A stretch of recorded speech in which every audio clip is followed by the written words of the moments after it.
Captain Jake Morrison stood on the bridge of Earth Defense Station Alpha, watching the stars through the wide window. The station orbited the moon, keeping watch over Earth like a silent guard.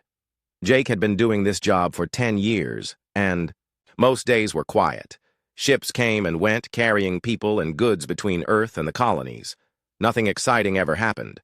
Today was different. The alarm started ringing at 800 hours. Jake rushed to the main screen where his officers were pointing at something that made his blood run cold. Hundreds of alien ships had appeared at the edge of the solar system. These were not the small trader ships that sometimes visited Earth. These were warships, big and dark and clearly built for fighting. "Sir, we count over 300 vessels," said Lieutenant Amy Turner, her voice shaking. "They're all military class. We've never seen ships like these before." Jake grabbed the communication device. "This is Earth Defense Station Alpha calling. Unknown fleet. Please identify yourself and state your purpose in this system." The answer came back in perfect English, but the voice was cold and strange. "This is Ambassador Zethkar of the Galactic Council.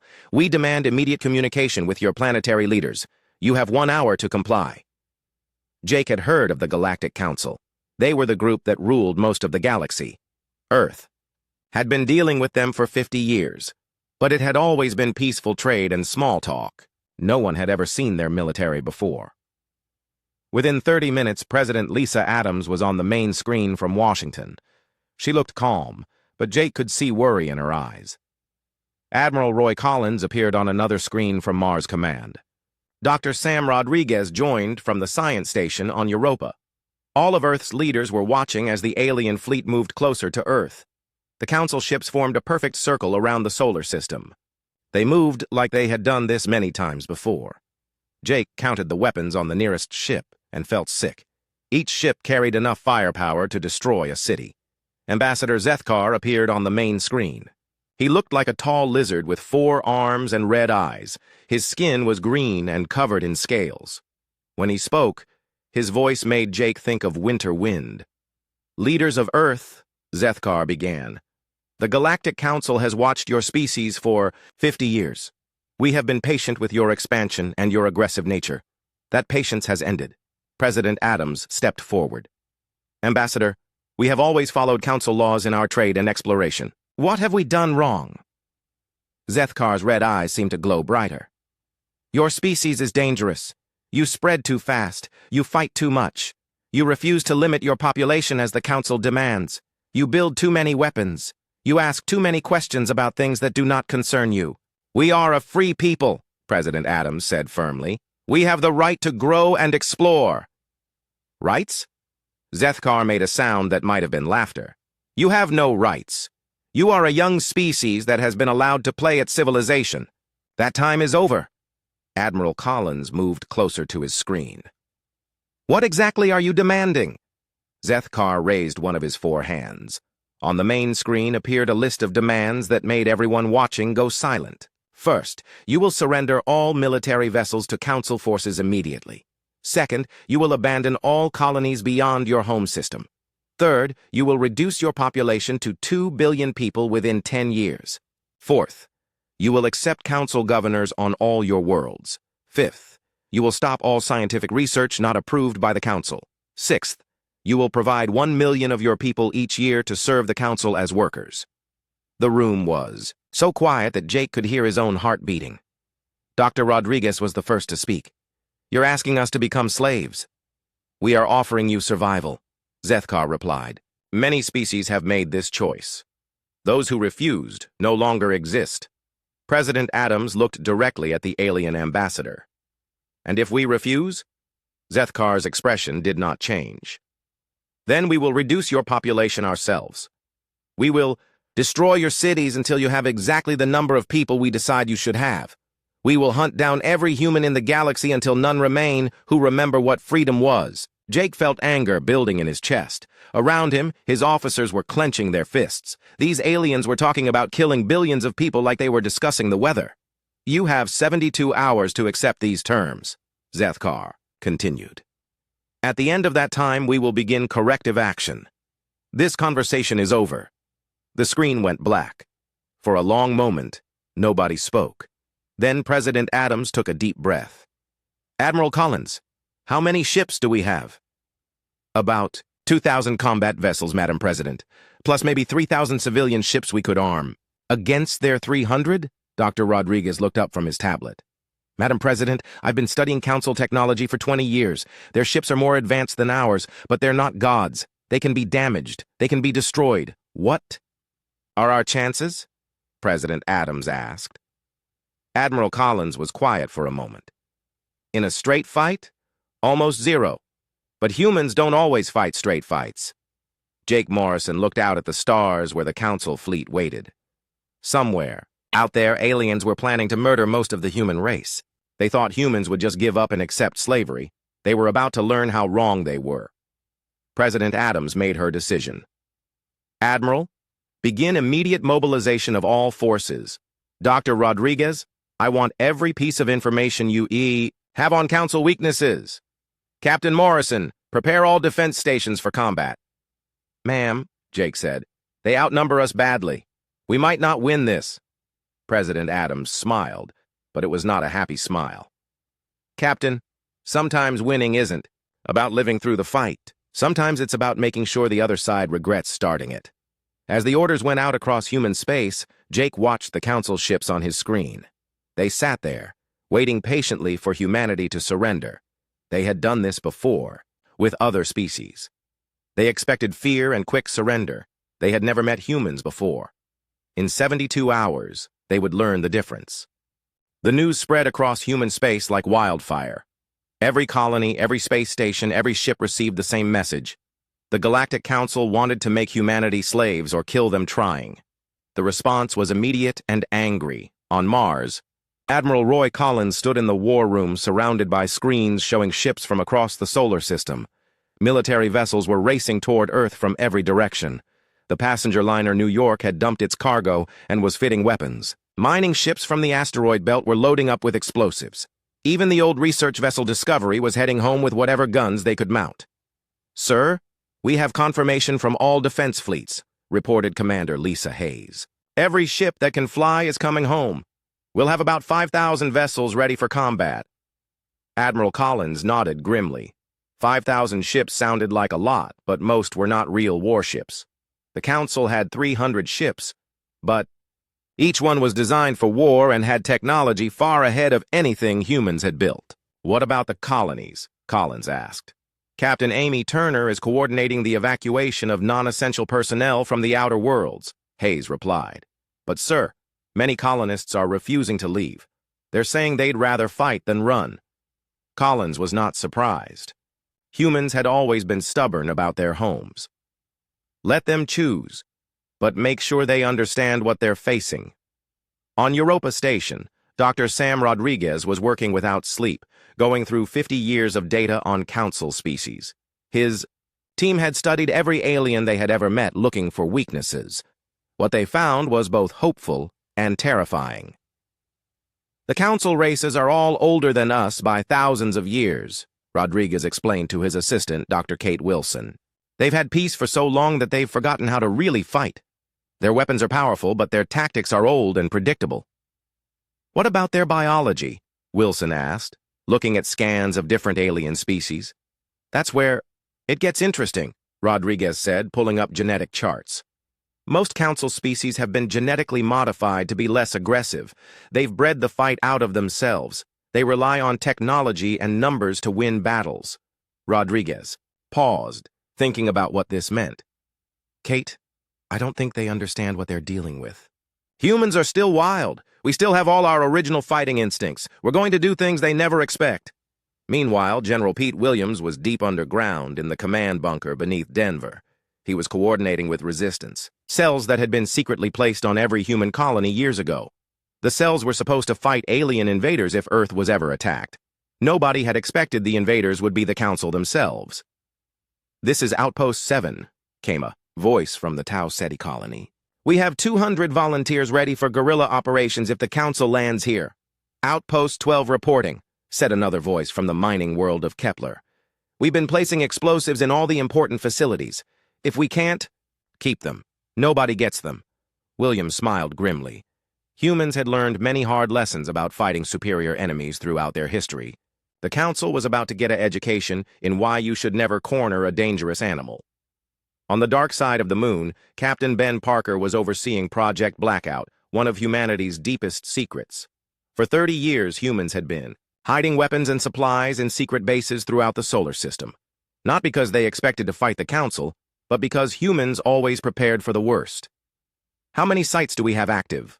Parker asked his second-in-command, Major Steve Clark. 47 weapons caches, 32 supply depots, and 15 hidden shipyards, Clark replied. "The council doesn't know about any of them. Their sensors can't detect our stealth technology." Parker looked at the list of hidden bases. Each one contained enough weapons and supplies to support a small fleet for months. The council thought they knew everything about human military capability. They were wrong. Back on Earth Defense Station Alpha, Captain Jake Morrison was reviewing battle plans with his officers. The station would be one of the first targets when the fighting started. Everyone knew they probably would not survive, but nobody talked about retreating. "Sir, we've received volunteers from 17 civilian ships," reported Lieutenant Amy Turner. "They want to help defend the station." Morrison shook his head.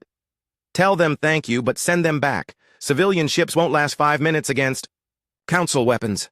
"Sir, they're refusing to leave. The captain of the freighter Boston says he'd rather die fighting than live as a slave." Morrison understood the feeling. Every human in the solar system was facing the same choice: fight and probably die, or surrender and definitely lose everything that made life worth living. On Earth, President Lisa Adams was addressing the world. Billions of people watched as their leader spoke from the White House.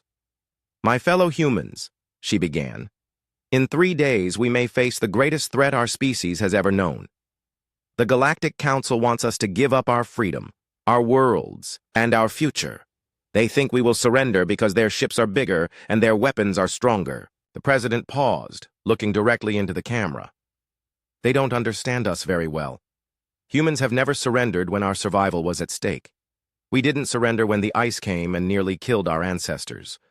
We didn't surrender when diseases swept across our world.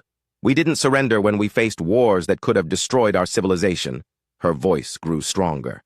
"We will not surrender now. Not to aliens who think they can treat us like animals. Not to anyone who believes they can take our freedom without a fight." Adams looked at papers on her desk that contained casualty estimates. The numbers were terrible. Earth might lose most of its population in the coming war, but the alternative was losing everything that made humans who they were. "I won't lie to you," she continued. "This will not be easy. We may not all survive. But our children will remember that when evil came to our door, we stood up and fought back. They will remember that freedom is worth any price." Across human space, people were making preparations. Families were saying goodbye. Soldiers were checking their weapons. Scientists were working on new ways to hurt the enemy. Everyone was getting ready for a war that would determine if humanity continued to exist as a free species. Dr. Rodriguez had finished his analysis and sent his report to Admiral Collins. The message was simple. The Council could be beaten, but only if humans were willing to fight in ways the aliens could not imagine. As the second day ended, the Council fleet remained in position, waiting for humanity's surrender. Ambassador Zethkar had sent several messages asking for Earth's decision, but no one had responded. The aliens were growing impatient. They had never had a species ignore their ultimatum before. Every other race had either surrendered immediately or been quickly destroyed. They did not understand why these humans were taking so long to accept the obvious. Admiral Collins stood on the bridge of his flagship, the EDS Defiance, watching the countdown timer. In 18 hours, the Council would attack. He had used every minute to prepare, but he knew it would not be enough. It did not matter. Humans had been fighting impossible battles for their entire history. Sometimes they lost, sometimes they won, but they always fought. The Council was about to learn why humans had survived and spread across the galaxy while so many other species had given up and accepted whatever fate the universe handed them. In space, 5,000 human ships moved into position around Earth. They were outnumbered, outgunned, and facing technology they could barely understand. They were also human, which meant they would rather die fighting than live kneeling. The Council had made their choice when they came to humanity's home and demanded surrender. Now they would learn what choice really meant. The timer reached 0 at exactly 0800 hours on the third day. Ambassador Zethkar appeared on screens across human space one final time. His red eyes showed no emotion as he delivered what he thought would be humanity's death sentence. The time for surrender has passed, he announced. Corrective action will now begin.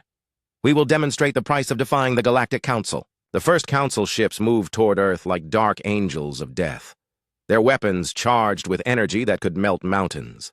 Zethkar expected the humans to break and surrender the moment they saw their cities burning. He was about to learn his first lesson about humanity. President Lisa Adams spoke from the emergency bunker beneath Washington. Her voice carried across every human ship, station, and colony in the galaxy. Today we fight not just for our lives, but for our souls. Today, we show the galaxy that some things are worth dying for. All ships, all stations, all humans everywhere. This is our moment. Make them remember us. The Council fleet opened fire on Earth's major cities. Beams of energy struck New York, London, Tokyo, and Beijing.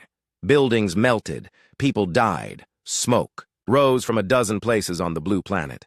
Admiral Roy Collins watched the destruction from his flagship and felt rage like nothing he had ever experienced. These aliens had come to his home and murdered his people. Now they would learn what humans did to those who hurt their families. All ships, attack pattern Delta, Collins ordered. Hit them with everything we have. The human fleet moved like a swarm of angry wasps. Instead of fighting in neat formations like the Council expected, they scattered and attacked from every direction at once. Mining ships loaded with explosives rammed into Council vessels. Converted freighters fired makeshift weapons at close range. Even passenger liners joined the attack, their crews determined to make the aliens pay for every human life. Captain Jake Morrison led Earth Defense Station Alpha in a suicide run against the Council flagship. His station was not designed for combat, but his crew had mounted every weapon they could find. As energy beams tore through his ship, Morrison kept firing until the very end. "This is for Earth," he screamed as his station exploded against the Council ship's hull. Captain Amy Turner commanded a group of fast attack ships in hit-and-run strikes against the Council fleet. Instead of trying to win direct battles, her ships would attack and run, always moving, always fighting. "They expect us to stand still and trade shots," Turner told her pilots. "We're not going to do what they expect. Hit them where they're weak and get out before they can respond." Her tactics worked. Council ships were designed to fight other Council ships in formal battles. They could not handle the chaos that humans brought to space combat. Human ships dove through asteroid fields where the larger Council vessels could not follow. They used the gravity of planets to slingshot around and attack from unexpected angles. Dr. Sam Rodriguez had been right about Council biology. The alien crews were not used to the stress of unpredictable combat. Their genetically modified minds could not adapt quickly to the wild human tactics. On the surface of Mars, General Pete Williams activated the hidden resistance cells across human space. His message was simple: execute scorched Earth, deny them everything. Across a dozen colony worlds, humans began destroying everything of value rather than let it fall into Council hands. Mining equipment exploded. Factories burned, food stores were poisoned. If the Council wanted human worlds, they would get empty rocks. The Council had expected quick victory, followed by easy occupation. Instead, they found themselves fighting for every meter of space against an enemy that seemed to grow more dangerous. As the battle continued, Commander Lisa Hayes led a desperate attack on the Council supply ships at the edge of the solar system. Her small force was outnumbered 10-1, but she had learned something important from studying the alien fleet. Council ships needed constant resupply of a special fuel that humans had never seen before. "If we can cut off their fuel, their big ships become floating targets," Hayes told her pilots as they raced toward the enemy supply convoy. The attack succeeded, but at a terrible cost. Hayes lost half her ships, but the Council fleet suddenly found themselves low on fuel with no way to get more quickly. Captain Ben Parker revealed the secret weapon caches hidden throughout the solar system. Suddenly, human ships that had run out of ammunition were reloading from bases the Council did not know existed. Ships that had been destroyed were replaced by vessels emerging from hidden shipyards. "How many ships do these humans have?" demanded Council Admiral Kethmore as another wave of human fighters appeared from nowhere. The truth was that humans had fewer ships than the Council, but they were using them in ways the aliens could not predict or counter. Every time the Council thought they had won, more humans appeared to continue the fight. Major Steve Clark led a boarding party onto a damaged Council ship. What they found inside changed everything. The alien crew was terrified and confused. They had never faced an enemy that fought with such fury. "They're not warriors," Clark reported back to Admiral Collins. "They're bureaucrats with big guns. They've been winning through fear and superior technology, but they don't know how to fight a real war." This information spread quickly through the human fleet. The Council ships were powerful, but their crews were soft. They had been ruling the galaxy for so long that they had forgotten what it meant to face an enemy with nothing to lose. The battle raged for 18 hours. Human ships died by the hundreds, but they took Council vessels with them. Every human who died made sure to hurt the enemy before going down. Captain Turner led the converted passenger liner Freedom in a ramming attack against a Council cruiser. As her ship broke apart around her, she kept firing the engine overload that would destroy both vessels. "Tell my daughter I died free!" she screamed as the two ships exploded together. By the end of the first day, the Council had lost 96 ships. They had never lost so many vessels in a single battle. The human fleet was nearly destroyed, but Admiral Collins still had over 1,000 ships left, and more were arriving from the hidden bases every hour. Ambassador Zethkar stared at the battle reports in disbelief. His species had conquered 47 worlds without losing a single ship. Now these primitive humans had destroyed nearly a third of his fleet in one day. "How is this possible?" he demanded of his military commanders. "They have inferior technology. They should have surrendered hours ago." Admiral Kethmore looked exhausted. "Ambassador, these humans fight like nothing we have ever seen. They do not retreat when they should. They attack when defeat is certain. They sacrifice themselves for tactical advantage. This is not normal behavior." Zethkar's red eyes glowed with anger. "Then we will teach them to be normal. Bring in the Second Fleet. Bring in the Third Fleet. We will crush them completely." But deep in his heart, the ambassador was beginning to understand something that terrified him. These humans were not fighting for territory or resources or political advantage. They were fighting for something the Council had forgotten existed: the right to remain free. As the first day of war ended, both sides counted their losses and prepared for tomorrow. The Council had the advantage in ships and technology, but the humans had something more dangerous: the absolute certainty that death was better than slavery. The war had only just begun, and already the galaxy would never be the same. In the darkness, between the stars, human ships regrouped and rearmed. Tomorrow would bring another battle, and another chance to show the Council what happened when you threatened humanity's freedom. The aliens thought they were fighting a war of conquest. The humans knew they were fighting a war of survival. Only one side could be right. 6 months had passed since the first battle, and the war had spread across half the galaxy. The Council had brought in more fleets, as Ambassador Zethkar had promised. They now had over 2,000 ships in human space. But something had gone terribly wrong with their plans. Instead of crushing humanity quickly, they found themselves fighting a war unlike anything in their long history. Admiral Roy Collins commanded what remained of the human fleet from a mobile base hidden in the Kuiper Belt. Earth was under Council occupation, but the aliens were learning that controlling human space was very different from conquering it. "Sir, we have reports from 12 colony worlds," Commander Lisa Hayes reported from her damaged ship. "The Council controls the major cities, but the humans have retreated into the wilderness and mountains. They're conducting guerrilla warfare." Collins nodded grimly. This was exactly what he had hoped for.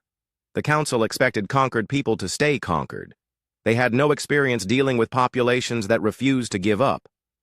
On the colony world of New Texas, General Pete Williams crawled through a drainage tunnel beneath the capital city. The Council had been occupying the planet for 4 months, but they were losing soldiers every day to human resistance fighters. Williams emerged in the basement of what used to be a human government building. Now it housed Council administrators, who thought they were safe behind energy shields and alien guards. "Remember, we're not here to win," Williams whispered to his team of 20 volunteers. "We're here to make them afraid." We want them to understand that nowhere is safe. The attack lasted only 10 minutes. Williams and his people planted explosives, killed a dozen council bureaucrats, and vanished back into the tunnels before alien security could respond. It was the 15th such attack this month. Across the galaxy, similar scenes were playing out on every world the Council had occupied. Humans refused to accept defeat. They hid in forests, mountains, asteroid belts, and abandoned space stations. They struck at Council supply lines, communications, and personnel. They made occupation so costly that the Council had to keep thousands of ships tied up just trying to maintain control. Colonel Mary Johnson led a raid on a Council fuel depot on the mining world of Kepler. Her team of 50 humans attacked a Tau, base defended by 300 aliens, and won through sheer determination and willingness to sacrifice themselves. The Council soldiers are afraid of us now, Johnson reported to Williams over an encrypted channel. They've heard what happens to their people when we capture them. They know we don't take prisoners anymore. This was true. In the early days of the war, humans had tried to follow the rules of civilized warfare. They had taken prisoners and treated them well. But after discovering that the Council was killing human civilians in retaliation for every attack, humanity had abandoned such niceties. Now it was a war of extinction, and humans fought accordingly. Major Steve Clark coordinated resistance cells throughout the core systems. What he learned from intercepted Council communications both encouraged and terrified him. They're bringing in troops from their homeworlds, Clark reported to Admiral Collins. But, sir, they're also pulling forces away from other parts of their empire. We're forcing them to weaken their control over other species. This was having unexpected consequences. Species that had been under Council rule for centuries were beginning to rebel. The Zentari had overthrown their Council governors. The Makari were refusing to pay tribute. The Council's empire was starting to crack as they focused all their attention on the human problem. Dr. Sam Rodriguez had established a secret laboratory on Europa, which remained hidden from Council censors. His research had taken a dark turn as he developed biological weapons specifically designed to kill Council species. We've identified genetic markers that are common to all the major Council races, Rodriguez explained to Dr. Kate Wilson as they worked on their latest project. This virus will be harmless to humans but lethal to them. Wilson looked uncomfortable. Sam, we're talking about genocide. This could kill billions of aliens. Rodriguez paused in his work and looked at her with tired eyes. Kate, they came to our home and tried to commit genocide against us. They're still trying. How many human colonies have they sterilized? How many of our people have they killed? The numbers were staggering. Earth's population had been reduced from 8 billion to 3 billion. 12 colony worlds had been completely destroyed. Humanity was fighting for its very survival. If we don't stop them, Rodriguez continued, there won't be any humans left to worry about the morality of our actions, Captain Amy Turner commanded. A fleet of modified civilian ships that had been harassing Council supply lines for months. Her ships were fast and hard to detect, striking at convoys and disappearing before the escorts could respond. But Turner had bigger plans than simple raids. She had been studying Council shipping patterns and had discovered something important. Most of their supplies came from a few heavily defended systems near the galactic core. If we can hit their main supply bases, Turner explained to her captains, we can cripple their entire war effort, but it's a one-way mission. None of us are coming back. Every captain volunteered immediately. Meanwhile, Captain Ben Parker had been working on the most ambitious human project of the war. Using captured Council technology and human engineering, his team had built something that should have been impossible, a weapon that could destroy an entire star system. It's not pretty, Parker explained to Admiral Collins during a secret meeting in the asteroid belt. We take a ship, load it with modified fusion reactors, and ram it into a star. The star goes nova and takes out everything in the system. Collins stared at the plans. Ben, you're talking about destroying inhabited worlds. There are billions of aliens in those systems. Yes, sir, Parker replied calmly. And they want to kill every human in the galaxy. Sometimes you have to choose between being moral and being alive. The war had changed everyone. Humans who had once been peaceful scientists, farmers, and traders had become ruthless fighters willing to do anything to survive. The Council had wanted to make humanity into something manageable and predictable. Instead, They had turned humans into the most dangerous species the galaxy had ever seen. Ambassador Zethkar stood in the council chambers on the capital world of Nexus Prime, trying to explain to his superiors why the human war was taking so long. Around him sat representatives of the 12 council species, all growing impatient with the continuing conflict. The humans refuse to accept defeat, Zethkar reported. Every world we occupy requires a permanent garrison to maintain control. Every supply convoy needs heavy escort. They attack our bases, our ships, our personnel. They show no regard for their own survival. Councillor Veltar of the hegemony leaned forward. How many ships have we lost? Over 800, Zethkar admitted. The humans have lost more, but they keep fighting with whatever they have left. We destroy 100 human ships, and they build 50 more from scrap and salvage. The council chambers fell silent. The Empire had not lost 800 ships in the last 1,000 years combined. Perhaps, suggested Councillor Mordek of the consortium, we should consider a negotiated settlement, offer them a few systems in exchange for peace. Zethkar's eyes flashed red. They will accept nothing less than complete independence. I have tried to negotiate. They demand that we withdraw from all human space and never return. They want us to recognize them as equals. This caused an uproar in the chambers. The council had never recognized any species as equal. The entire structure of their empire was based on the idea that the council races were superior to all others. The humans must be stopped, declared Councillor Zexani of the Republic. If other species see that the council can be defeated, our entire empire will collapse. Zethkar nodded. I have requested authorization to use the final protocol. Thayars. Final protocol was the council's ultimate weapon, planet-killing devices that could render entire worlds uninhabitable. They had only been used 3 times in council history against species so dangerous that complete extinction was deemed necessary. The vote was close, but the authorization was granted. As news of the council's decision spread through their empire, Admiral Collins received intelligence from human spies embedded in alien society. The message was simple. The council was planning to destroy every world that contained humans. Collins called together his remaining commanders for a final meeting. Admiral Turner, General Williams, Colonel Johnson, Major Clark, Captain Parker, Dr. Rodriguez. All the humans who had kept the resistance alive for 18 months of brutal warfare. They're going to try to kill us all, Collins announced. Every human world, every human base, every place we've ever lived. They want to erase us completely. The room was quiet for a moment. Then Captain Parker spoke up. Admiral, my Nova weapon is ready. Give me targets. Turner nodded. My ships are ready for the supply base raids. We'll hurt them before we go down. Williams cracked his knuckles. The resistance cells are in position. We can hit their homeworld simultaneously. The final battle began not with explosions or laser fire, but with a simple message broadcast across the galaxy. President Lisa Adams, speaking from a hidden bunker somewhere in human space, addressed not just humanity, but every species in the Council's empire. People of the galaxy, she began. Today, the Galactic Council prepares to commit genocide against the human race. They plan to use planet-killing weapons to destroy every world where humans live. They do this not because we have attacked them, but because we refused to become their slaves. The message continued across 1,000 worlds where aliens watched, in growing amazement.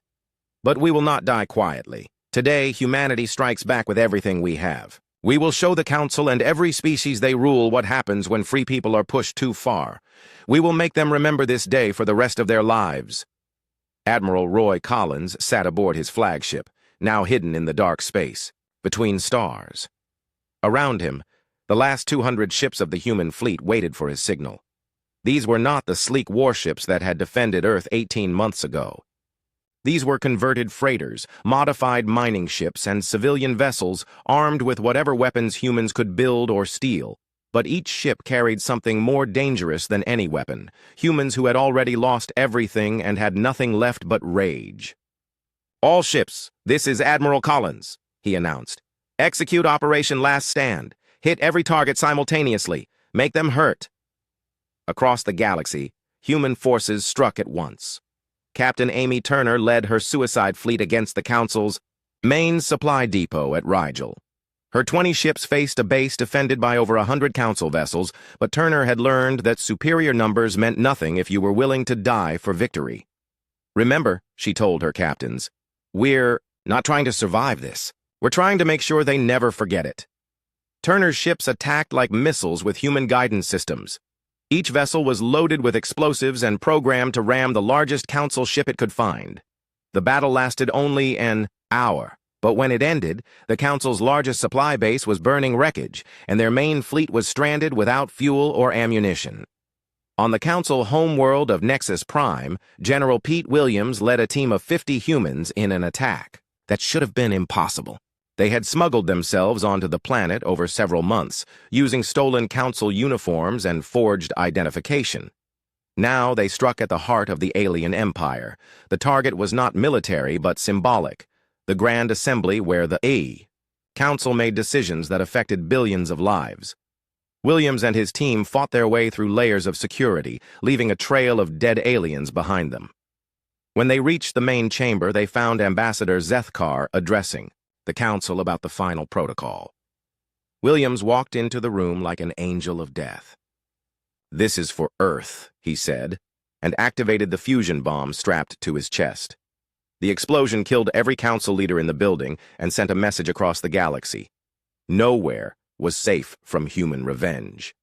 Dr. Sam Rodriguez released his bioweapon on 12 council worlds simultaneously. The virus spread through the alien populations like wildfire, targeting the genetic markers that all council species shared. Within days, billions of aliens were dead or dying. Rodriguez felt no satisfaction as he watched the casualty reports. This was not victory. It was mutual destruction. But the Council had chosen this path when they decided to exterminate humanity. Captain Ben Parker prepared to activate his Nova weapon against the Council fleet gathering near the star Vega. His ship was surrounded by over 400 Council vessels, the largest military force ever assembled. They were preparing to attack Earth with planet-killing weapons that would turn humanity's homeworld into a lifeless rock. Parker's modified freighter looked harmless compared to the massive alien warships around it. But hidden in its cargo bay were fusion reactors programmed to destabilize the star itself. "This is Captain Parker to any humans receiving this message," he broadcast, as his ship began its final approach to the star. "Tell my wife I kept my promise. Earth will not fall while humans still breathe." The ship reached the star's corona, and Parker activated the weapon. The fusion reactors overloaded and sent a cascade reaction through the star's core. Vega began to collapse. Parker had minutes to live, but he used them to watch 400 Council ships realize they were about to be consumed by a dying star. There was no escape velocity fast enough to outrun the explosion that would follow. As Vega went Nova, it took with it the largest Council fleet ever assembled. The explosion could be seen from 50 light-years away. On Earth, the remaining human population watched the skies light up as their enemies burned. They knew Parker and his crew were dead, but they also knew that the Council's main invasion force had died with them. Colonel Mary Johnson led coordinated attacks on Council facilities throughout human space. Her forces had been preparing for this moment for months, placing explosives and weapons in strategic locations. When the signal came, they struck everywhere at once. Council occupation forces found themselves under attack by humans they thought they had defeated. Weapons depots exploded. Command centers were overrun. Communication arrays were destroyed. In a single day, the Council lost control of most of the territory they had spent 18 months conquering. Major Steve Clark coordinated with alien resistance movements that had been inspired by humanity's example. The Zentari had openly rebelled against Council rule. The Mokari were attacking Council ships in their home system. The Velkari had declared independence and were fighting Council occupation forces. The Council's empire was collapsing as species. Across the galaxy realized that the mighty Galactic Council could be defeated. If humans could fight them, anyone could. Ambassador Zethkar was dead, killed in William's suicide attack. Admiral Kethmore commanded what remained of the Council forces, but he was facing a problem no Council commander had ever confronted: total strategic defeat. In one day, the humans had destroyed the Council's main fleet, killed their political leadership, released a plague that was devastating their homeworlds, and triggered rebellions across their empire. The remaining Council forces were scattered, confused. and facing enemies on every front. But the humans were not finished. Admiral Collins had saved the best for last. Using intelligence gathered over months of fighting, his remaining ship struck at the Council's most sacred site, the Monument of Unity on Nexus Prime, where the original 12 species had formed their alliance thousands of years ago. The monument was not just a symbol, it was a massive computer that controlled the Council's empire-wide communication network. Destroying it would leave Council forces across the galaxy unable to coordinate with each other. Collins led the attack personally, his flagship diving through layers of orbital defenses toward the planet's surface. Council ships pursued him, but they were too late. Collins's ship struck the monument at full speed, and the explosion took out the entire communication array. As the monument burned, Admiral Kethmore realized the truth. The Council had lost the war. Without communication, without their main fleet, without their political leadership, and with rebellions breaking out across their empire, the Council could not continue fighting. They faced a choice between negotiating with the humans or watching their entire civilization collapse. The call came 3 days later.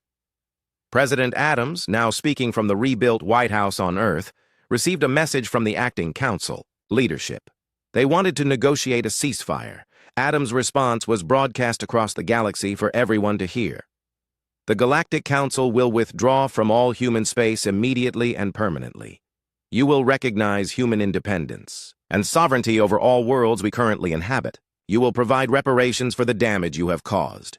You will never again threaten humanity or any species that chooses freedom over your rule. The Council tried to negotiate better terms, but Adams cut them off. These are not negotiations, she said firmly. These are the terms of your surrender. Accept them, or we will continue this war until every Council world is ash and every Council ship is scrap metal. The Council looked at their empire in ruins, their fleets destroyed, their homeworlds dying from human bioweapons, and their authority challenged everywhere. They had no choice but to accept. 6 months later, Admiral Collins stood on the observation deck of the rebuilt Earth Defense Station Alpha, watching the last Council ships leave the solar system forever. The war was over, and humanity had won. But victory had come at a terrible price. Earth's population was still only half what it had been before the war. 12 human colonies had been destroyed completely. Millions of humans had died fighting for their freedom. Collins thought about all the friends he had lost: Jake Morrison, Amy Turner, Ben Parker, Pete Williams, and so many others. They had died to ensure that humanity remained free. "Sir," Commander Hayes said quietly, "we're receiving messages from 17 different alien species. They're all asking for our help fighting Council occupation of their worlds." Collins smiled grimly. The Council had created their own worst nightmare.